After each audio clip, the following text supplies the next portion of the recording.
Muy buenos días a todos. Hoy el tema es un panorama bíblico. Y yo creo que es un tema muy actual y muy bueno también para los que están recién escribiéndose o empezando nuestro instituto bíblico. Porque muchas veces se nos complica un poquito saber cómo leer la Biblia. Y lo que quiero hacer ahora es transformar nuestra iglesia a un salón de clase. Y vamos a ver la Biblia desde la A hasta la Z, más o menos en media hora, a ver cómo nos va. Pero bueno, ¿quién quiere que Dios le hable? Sí, todos queremos que Dios nos hable. ¿Le has pedido a Dios que te hable en alguna situación que estás pasando? Señor, háblame.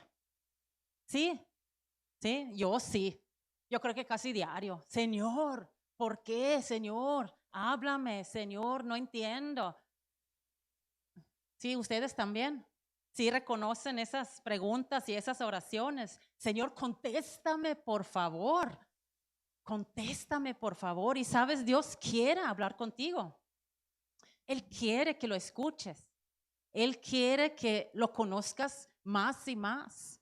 Si ya conoces al Señor, si ya conoces a Dios, hay más todavía.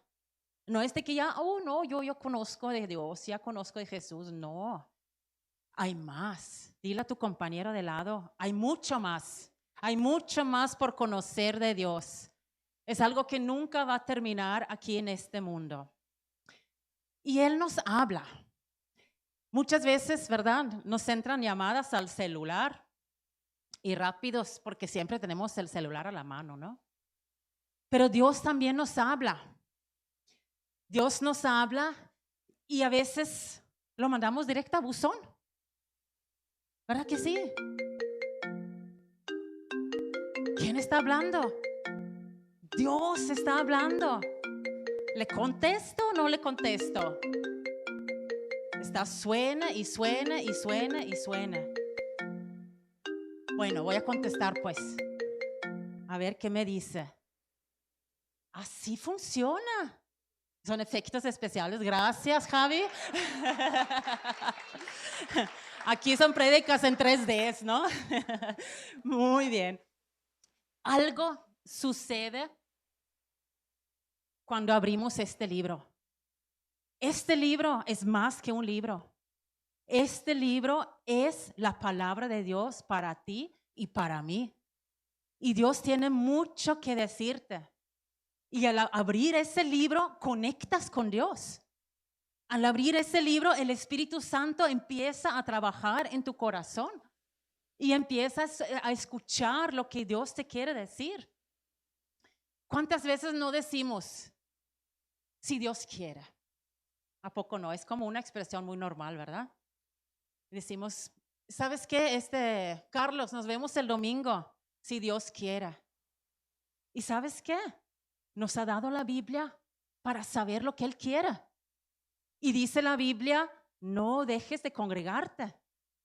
Entonces, ¿quiere Dios que vengas a la iglesia el domingo? Pues sí, pero muchas veces usamos esa expresión más como una excusa. Ojalá que lo dijéramos realmente con un corazón humilde si Dios quiere. Y si queremos saber lo que Dios quiere, hay que abrir nuestra Biblia, porque aquí viene. Esta Biblia es mi Biblia de estudio en español. La recomiendo mucho porque tiene mucha información adicional para entender lo que estás leyendo. Hasta tiene así como trampita aquí para buscar los libros, que es también de gran ayuda a veces cuando uno quiere buscar un libro. La recomiendo en piel porque ya está como poniéndose fellito. La Biblia del estudio. Consíguela si no la tienes. ¿Y sabes qué? Cuando tú la abras, esas palabras de Dios salen como gateando y entran a tu vida y produce vida en ti. ¿Cuál fuente de la juventud? No, cuando tú abres aquí, así como cantamos, Él nos rejuvenece. Él trabaja en nuestra vida, Él ligera nuestra carga, Él pone dirección a tu vida y cosas grandes suceden. Entonces, el propósito de la enseñanza de hoy es que si ya lees la Biblia, pues léela más.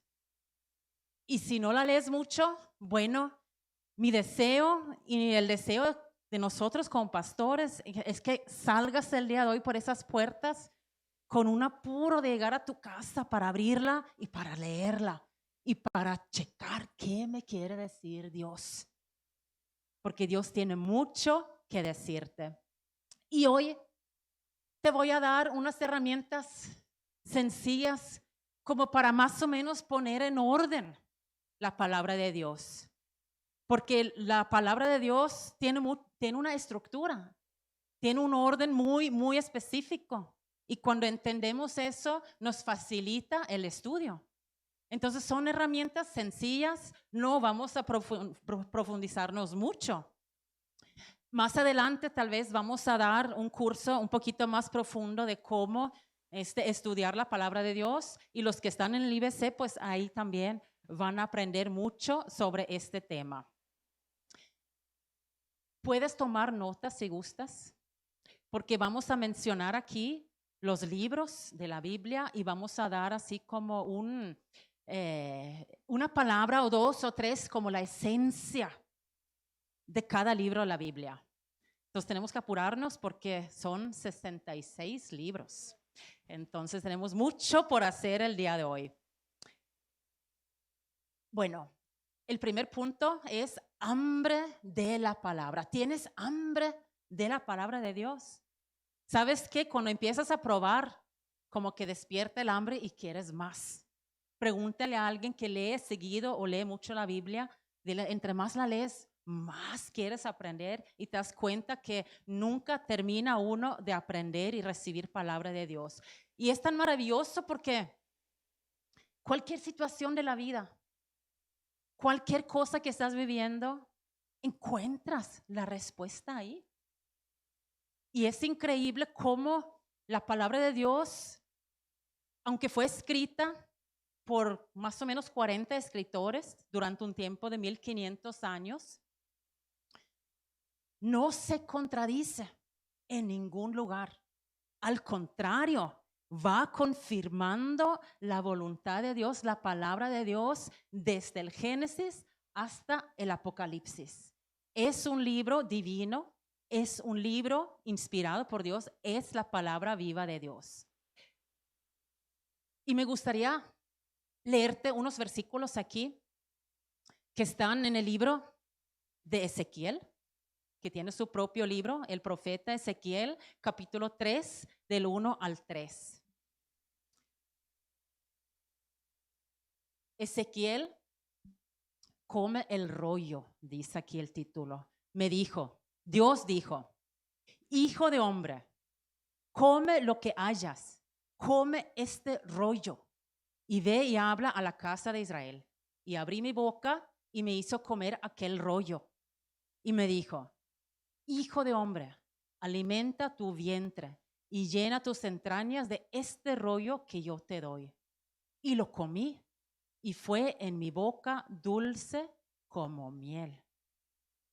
Ya les veo las caras así como que pensando en el sushi, ¿verdad? El rollo. Aquí no estamos hablando de sushi. Aquí estamos hablando de un pergamino que era la palabra de Dios.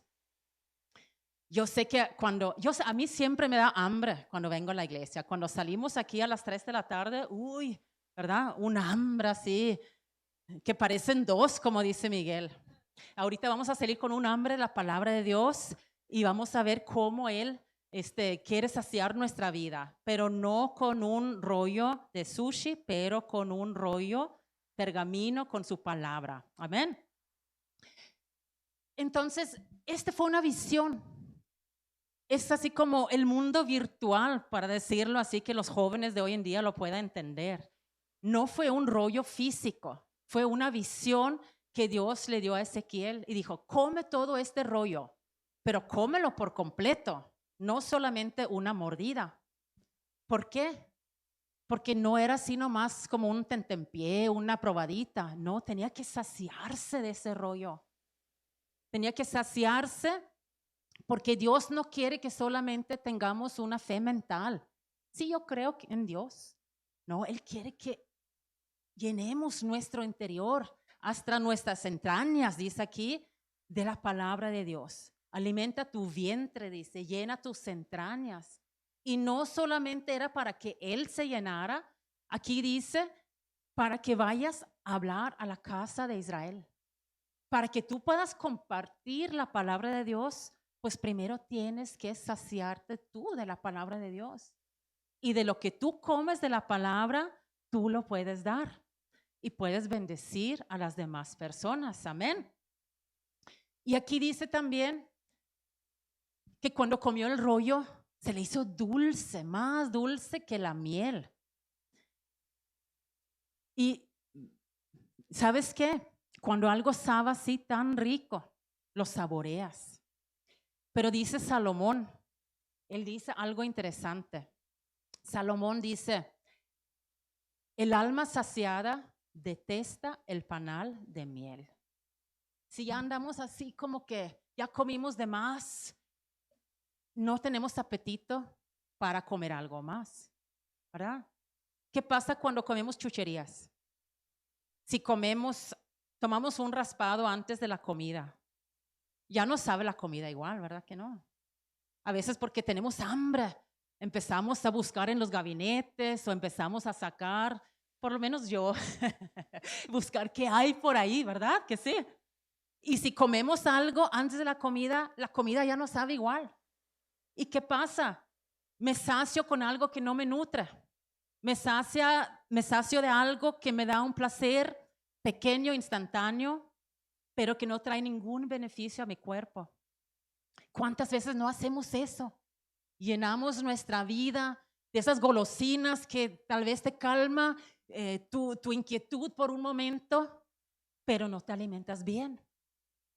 Y para vivir esa vida abundante que Cristo tiene para nosotros, tenemos que alimentarnos de Él. Tenemos que alimentarnos de lo que realmente vale la pena. Y cuando alimentamos de Él, de su palabra, nos sabe dulce como la miel. Es así como, quiero más. Y no nomás para mí, quiero compartir porque ahí es suficiente para todos. Amén. Entonces, vamos al punto número 2. Vamos a poner en orden los platillos. Porque sí tenemos hambre, ¿verdad que sí? Sí, muy bien. ¿Por dónde empezar? La Biblia significa biblioteca y contiene 66 libros. Contiene 66 libros y lo podemos dividir entre 2 pactos o entre 2 testamentos.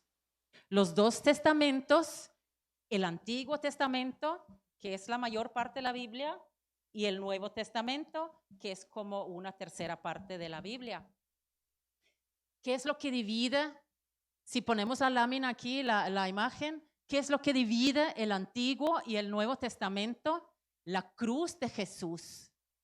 La cruz de Jesús, los evangelios, divide el Antiguo Testamento con sus 39 libros y el Nuevo Testamento con sus 27 libros. Podemos también dividir la Biblia entre 7 pactos que sobresalen, 7 pactos que son acuerdos de parte de Dios con la humanidad. 6 pactos se encuentran en el Antiguo Testamento y el pacto nuevo se encuentra en el Nuevo Testamento. Entonces también podemos dividir el libro en capítulos. 1189 capítulos, que si no lees mucho la Biblia, pues son los números que vienen así saliendo así en las páginas y luego en versículos, 31,102 versículos, son los numeritos más pequeños. Y todo eso se suma en 66 libros que también se pueden agrupar. Primero los libros históricos, los libros de la ley, y luego los libros históricos, y vamos a ir ahorita viendo por partes, agrupar los libros y viéndolos y qué sobresale en cada libro. ¿Les parece bien? ¿Sí? ¿Están conmigo? ¿Sí? Si tú dices, todo esto me lo sé, no te preocupes. Es bueno refrescar la memoria. ¿Ok? Bueno, vamos a empezar con el primer grupo, que es la ley o el Pentateuco. ¿Por qué el Pentateuco? Porque consiste en 5 libros escritos por Moisés. ¿Ok? Entonces, el primer libro de la Biblia se llama Génesis. Tal vez ya lo sabía, significa el comienzo, el inicio, significa el principio. Empieza con la creación. ¿Sabes qué? Todo empieza con Dios. Todo existe por Dios. Dice Colosenses 1:16, fuiste creado por Él y para Él. Todo comienza con Dios. Entonces, si tú quieres pensar en Génesis, todo comienza con Dios. ¿Qué vamos a hacer? Todo comienza con Dios. Miguel lo dijo muy bien el domingo pasado. Primero busca a Dios, primero ora, ¿verdad? Todo empieza con Dios. Entonces, Génesis, y ahí vas a encontrar personajes bien interesantes, pues Adán y Eva, claro. Vas a encontrar los patriarcas, vas a encontrar a Abraham, donde inicia, ¿verdad? El pueblo de Dios, Isaac, Jacob y Esaú. Vas a encontrar a muchos personajes interesantes, también Josué, el soñador. Si tú quieres leer sobre esos personajes, pues vas a Génesis y ahí los vas a encontrar y hay mucho aprendizaje al leer sus historias. Luego viene el libro que sigue, Éxodo, que significa la salida. Aquí aprendemos de un Dios libertador. Un Dios libertador. Y si tú quieres tomar nota, pon Génesis, Dios creador. O Dios, el principio. Éxodo, Dios libertador. Esa es la clave de ese libro. Porque acuérdense que fueron llevados a Egipto o fueron a Egipto para buscar alimento y vivieron ahí un tiempo, pero luego lo que estaba bonito ya no era tan bonito. Terminaron siendo esclavos y oprimidos y duraron mucho tiempo ahí hasta que Dios dice, es hora de regresar. Andan muy perdidos, andan sufriendo, yo quiero que vivan lo que yo tengo para ustedes. Y levanta a Moisés, ¿se acuerdan? Levanta a Moisés para llevar a su pueblo de regreso a su tierra prometida. Entonces el éxodo es la salida del Egipto. Dios siempre tiene una salida para tu vida. ¿Estás atorado en algo? Pues lee el libro de Éxodo. Dios siempre tiene una puerta, una salida para ti.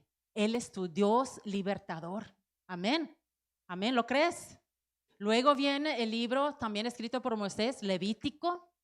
Aquí andan por el desierto. Aquí habla de que Dios es un Dios santo.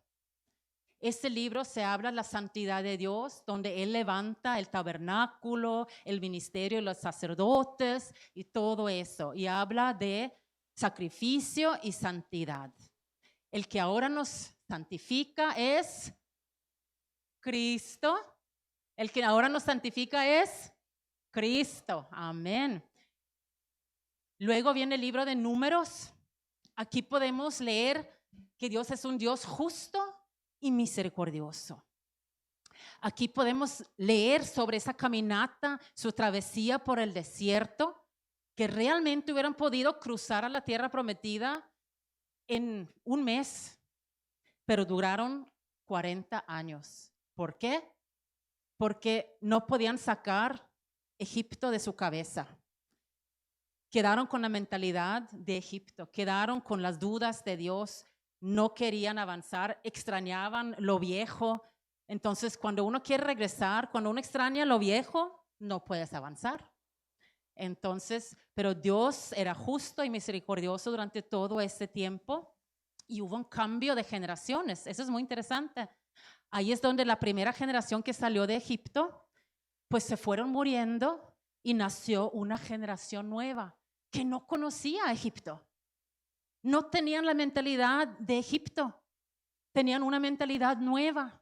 Y para conquistar lo nuevo necesitamos renovar nuestra mente con la palabra de Dios y saber que para conquistar lo nuevo que Dios tiene para mí, tengo que dejar lo de atrás, pues atrás. Amén. Entonces, esta nueva generación, tenemos que ver ahora cómo eso de una forma espiritual también lo aplicamos a nuestra vida con Cristo. Y luego viene Deuteronomio. Aquí habla de un Dios fiel y lleno de amor. Aquí Dios a esta generación nueva repite muchas de sus enseñanzas y lo que Él tiene para ellos, para prepararlos para lo que sigue. Y luego ya vienen los libros históricos. Ya vimos 5 libros. Vamos a ir rápido. Los libros históricos. Primero con Josué. Acuérdense que este cambio de generación también tuvimos un cambio de liderazgo. Moisés no entró a la tierra prometida. Dios levanta a Josué para conquistar la tierra nueva. Él era un hombre de fe y era valiente y él decía, yo voy por lo que Dios me da. Yo lo quiero. Y lleva a su pueblo a conquistar la tierra nueva. Palabra clave, Josué, conquistar. Conquistar las promesas que Dios tiene para nuestra vida.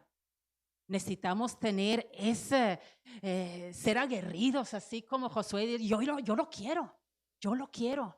Yo quiero experimentar, Dios, lo que tú tienes para mí. Luego viene el libro de Jueces, que habla de la justicia de Dios.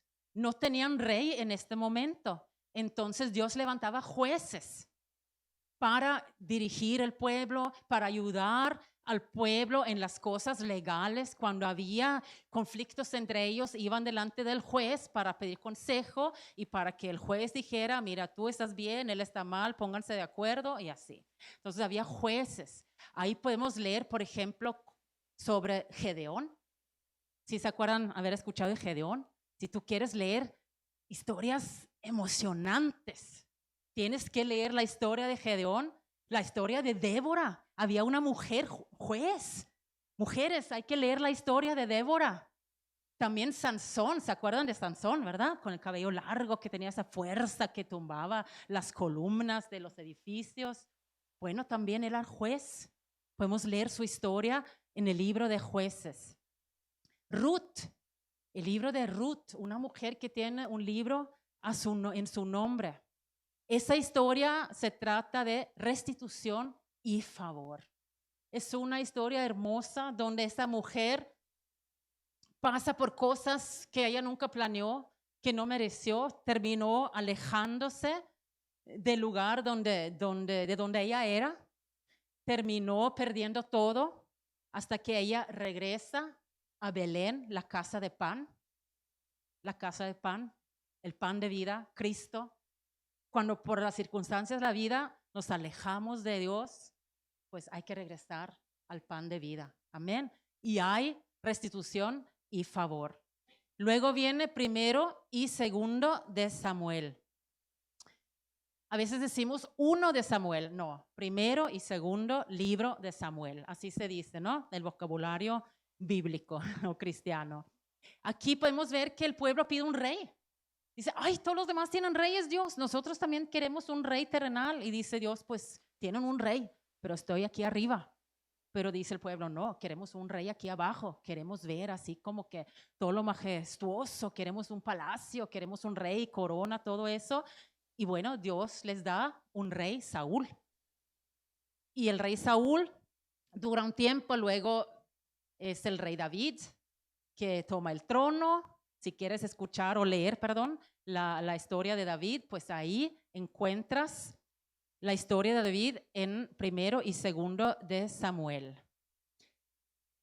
Y también luego sigue primero y segundo de Reyes. Solamente hay un rey y un Dios perfecto. Aquí los gobernantes de este mundo siempre nos van a decepcionar. No te sorprendas. Así es. Desde los tiempos bíblicos han decepcionado. Entonces no te preocupes porque somos humanos. No existe un humano perfecto. Solamente hay un Dios perfecto. Amén. Entonces, solo hay un rey y un Dios perfecto. Aquí podemos leer que Israel tuvo muchos reyes. Algunos de ellos, muy pocos de ellos eran reyes buenos porque se dirigían por Dios. La mayoría eran reyes malos porque les ganaba su egoísmo. Primero y segundo de Crónicas, aquí podemos leer sobre David y Salomón. Podemos leer sobre los reinos que se dividen, el reino del sur, el reino del norte. Y con el ser humano, las cosas muchas veces terminan en división, pero Dios es un Dios que quiere unir y quiere bendecir. Luego, por todo ese relajo que hay, se debilita su liderazgo. Y porque dejan de poner sus ojos en Dios, llega Nabucodonosor, el enemigo, deja en ruinas a Jerusalén y se lleva el pueblo entero en cautiverio a Babilonia. ¿Sí se acuerdan esa historia, esa parte de la Biblia? Bueno, ahí están en Babilonia y salen luego 3 personajes, Esdras, Nehemías y Esther. Esdras, Dios escucha su voz y Dios dice, ¿sabes qué? Les voy a dar un nuevo comenzar. Y eso es lo bonito con Dios. Siempre hay una nueva oportunidad para empezar de nuevo. Entonces, si tú quieres pensar en Esdras, hay un nuevo comenzar para mí. En cualquier situación de la vida hay un nuevo comenzar. Y Dios lo llama a regresar a Israel a reconstruir el templo. ¿Por qué el templo? Porque el templo significa el corazón. Lo primero que Dios restaura en nuestra vida es nuestro corazón. Amén. Y luego levanta a Nehemías y regresa también con otro grupo de judíos a Jerusalén para reconstruir los muros de protección para que el enemigo ya no entre a robar y a destruir. Y luego viene la historia de Esther, que es una historia de salvación. La historia de Esther es mientras todavía están en cautiverio en Babilonia. Y mientras estén ahí, ella es usada por Dios para salvar al pueblo de la muerte. Entonces, la historia de Esther es una historia de salvación. Y una oración que me gusta mucho del libro de Esther es que he nacido para un tiempo como este. Ella sabía que había nacido para ese tiempo con un propósito especial. Y sabes, tú también has nacido para un tiempo como este. No por casualidad Dios te ha puesto en esta ciudad, en este país, en este tiempo que estamos viviendo. Entonces, con más razón, abre la palabra de Dios y dile, Dios, muéstrame por qué he nacido para un tiempo como este. Bueno, los libros históricos, ahora vienen los libros poéticos. Los libros poéticos, vamos a ir rápido. Job, la historia de Job es una historia de salvación y restitución y cómo necesitamos de un Salvador. Luego vienen los salmos, son 150 salmos en total. Y son cantos que el pueblo cantaba. Y no es de que se juntaron para componer y cantar 150 salmos así de una. Aquí nadie se va hasta que terminamos 150 salmos. No, eran salmos que empezaron a cantar desde su salida de Egipto. Y durante toda la historia hasta David, eran los cantos que ellos cantaban, a veces cuando estaban contentos, a veces cuando estaban afligidos, son como oraciones delante de Dios. Luego vienen los proverbios, que es la sabiduría de Salomón. Y luego Eclesiastés, también escrito por Salomón, pero en su vejez. Entonces aquí Eclesiastés es sabiduría y también un poquito de experiencia y reflexión, donde dice Salomón, la verdad que todo en este mundo es vanidad, no dura. Lo que realmente vale la pena son las cosas de Dios. Luego viene Cantar de los Cantares, también escrito por Salomón, que es una analogía de amor entre Dios y nosotros, entre Cristo y su iglesia. Y está escrito por el rey Salomón en su tiempo de enamorado. ¿Ok? ¿Vamos bien hasta aquí? ¿Sí? ¿Ya se marearon? ¿No? ¿Están bien?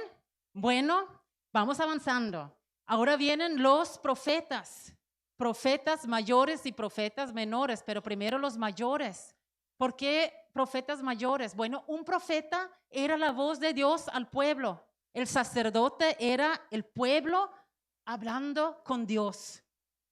El sacerdote hablaba las necesidades del pueblo ante Dios y el profeta era Dios usándolo como Biblia, la palabra por medio del profeta.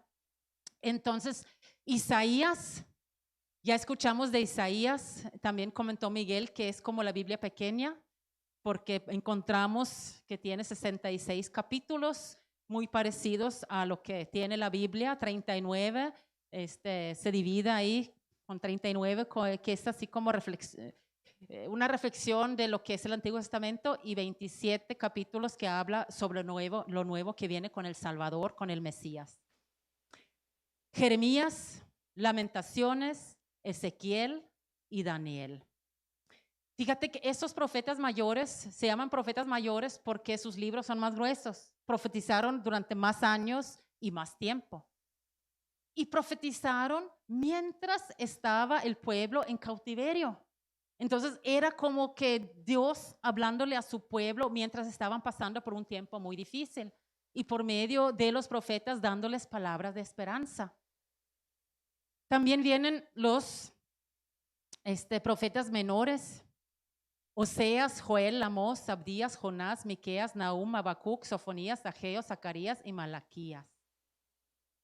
No vamos a ir en detalles, porque aquí estuviéramos hasta las 4 de la tarde, pero anótalos, pero son voceros de parte de Dios mientras el pueblo de Dios estaba en cautiverio.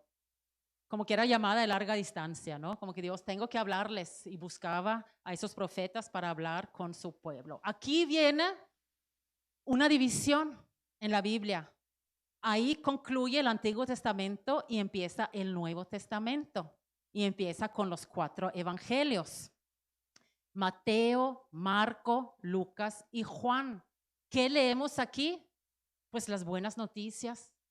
El nacimiento de Jesús, su ministerio, sus milagros, su muerte, su resurrección, visto desde ángulos distintos. No cuentan todo exactamente igual porque eran testigos diferentes, viendo desde ángulos diferentes.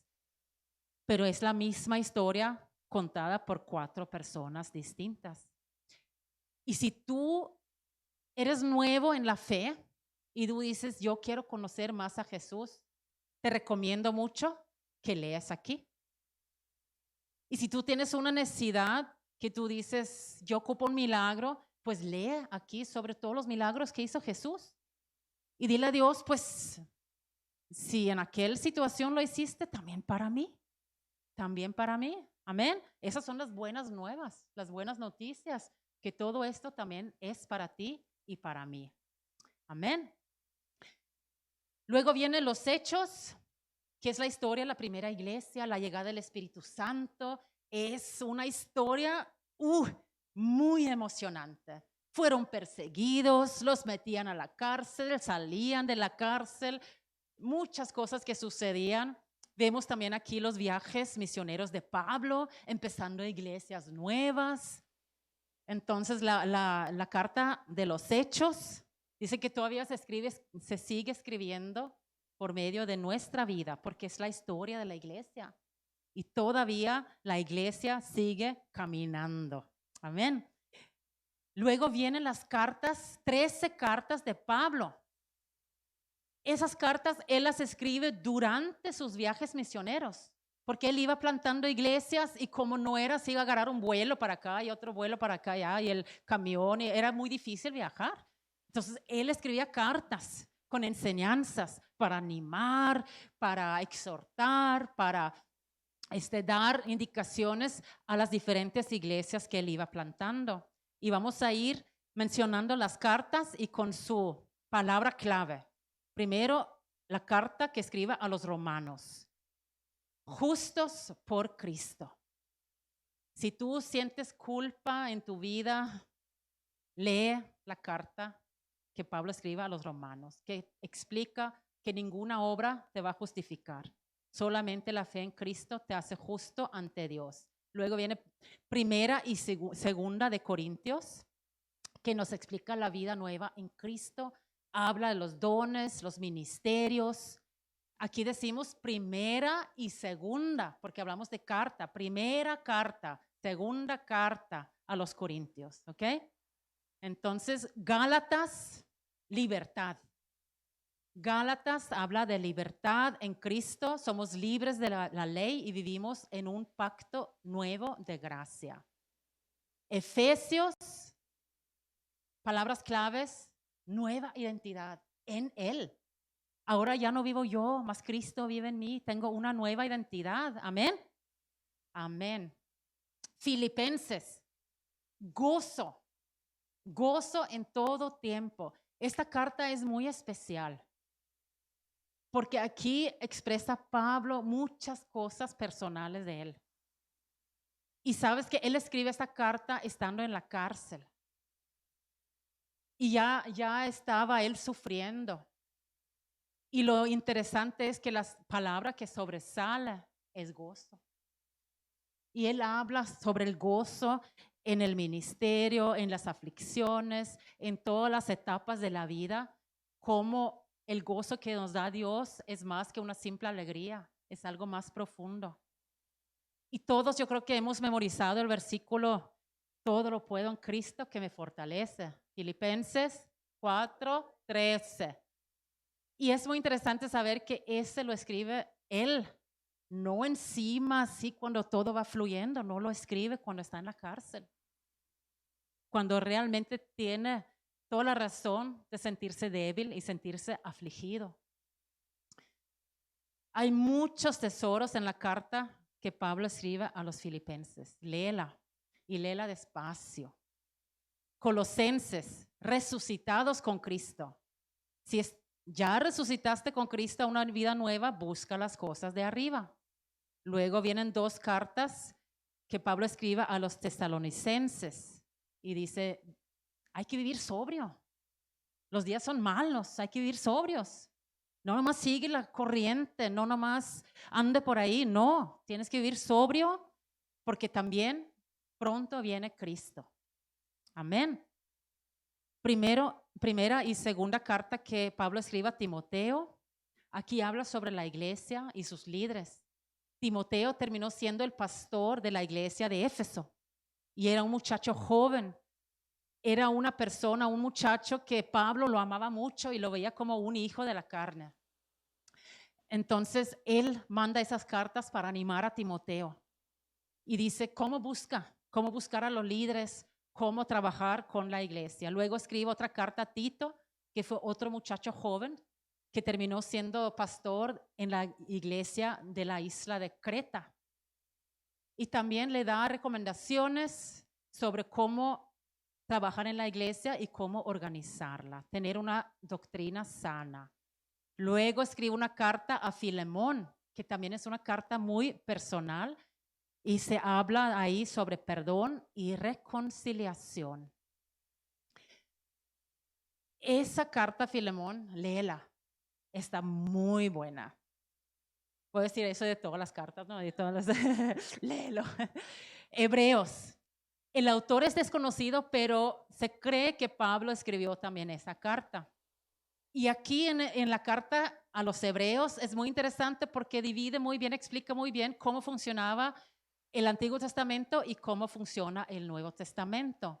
Y nos explica ahí que para que un testamento entra en vigor, el que hizo el testamento tiene que morir. ¿Verdad que sí? Entonces el Nuevo Testamento realmente entra y se hace válido al Jesús morir en la cruz y resucitar. Amén. Luego viene la carta de Santiago. Aquí habla de que somos hacedores de la palabra y debemos también de cuidar nuestra lengua. ¿Sabes que Santiago fue hermano de Jesús? Hermano de la carne. ¿Tuvo más hijos, María? Sí, tuvo más hijos.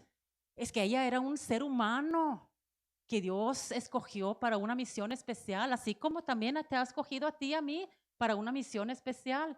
Claro que la misión de ella fue algo muy especial, pero ella se casó con José y después de que naciera Jesús, ella tuvo más hijos e hijas. Y Santiago, que escribe la carta de Santiago, fue hermano de sangre de Jesús. ¿Ok? De hecho, se les hizo difícil a los hermanos de Jesús creer que su hermano mayor era el Hijo de Dios. Y sus hermanos realmente terminaron siendo seguidores de su propio hermano después de su muerte y resurrección. Fue cuando ellos dicen, no, pues sí, es Hijo de Dios. Necesitaban un tiempo para analizar. Luego vienen las cartas de Pedro, el Pedro tremendo, y que termina escribiendo 2 cartas de la Biblia. Él habla del regreso de Cristo que viene por su iglesia. ¿Y sabes qué? Vivimos en los últimos tiempos. Cristo va a venir por nosotros. Y así como todo lo que ha dicho la Biblia hasta hoy se ha cumplido, eso también se va a cumplir.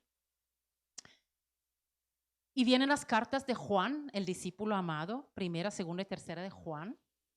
Las cartas de amor. Habla que Dios nos amó primero y por eso nosotros también podemos amar. Él es la fuente del amor.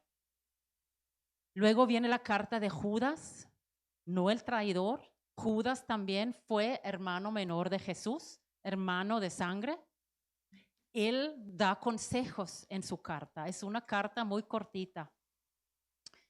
Y luego viene Apocalipsis, los últimos tiempos, escrito por el apóstol Juan. Juan escribe el Evangelio de Juan, escribe las 3 cartas y también escribe el Apocalipsis.